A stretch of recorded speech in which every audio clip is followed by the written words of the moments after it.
للملائكة إني جاعل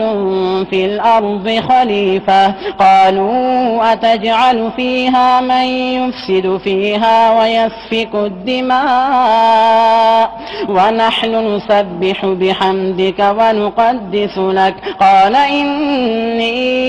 أعلم ما لا تعلمون وعلم آدم الأسماء كلها ثم عرضهم على الملائكة